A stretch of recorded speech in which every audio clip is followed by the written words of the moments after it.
గత కొంతకాలంగా శ్రీలీల సినిమాల గురించే ఎక్కువ చర్చ జరుగుతోంది. తాజాగా ఈమె తన అమ్మతో కలిసి దేవుడి సన్నిధిలో కనిపించింది.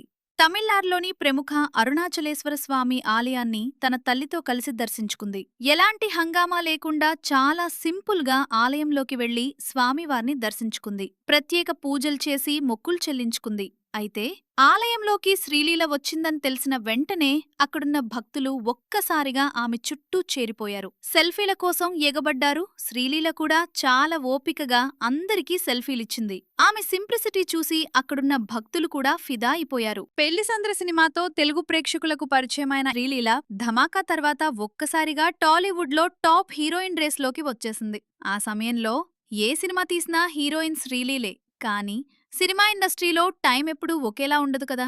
ధమాకా తర్వాత వచ్చిన కొన్ని సినిమాలు బాక్సాఫీస్ దగ్గర ఆశించిన ఫలితం ఇవ్వలేదు. దాంతో శ్రీలీల టైం అయిపోయిందా అనే మాటలు కూడా సోషల్ మీడియాలో వినిపించాయి. మరోవైపు తను చేయాల్సిన లెనిన్ సినిమా బ్లాక్ బస్టర్ కావడం, అజిత్ సినిమా నుంచి తప్పుకుందనే వార్తలు రావడం ఇవన్నీ కూడా చర్చకు దారితీశాయి. కానీ ఈ విషయాలపై శ్రీలీల ఎక్కడా స్పందించలేదు. విమర్శలకు సమాధానం చెప్పడం కంటే పని మీద ఫోకస్ పెట్టడానికే ఆమె ఎక్కువ ప్రాధాన్యం ఇచ్చింది. ప్రస్తుతం బాలీవుడ్లో ఓ సినిమా, అలాగే ధనుష్తో ఇలా రెండు పెద్ద ప్రాజెక్టులతో బిజీగా ఉంది. అభిమానులు కూడా ఈ సినిమాలతో శ్రీలీల మళ్లీ స్ట్రాంగ్ కంబ్యాక్ ఇవ్వాలి అని కోరుకుంటున్నారు.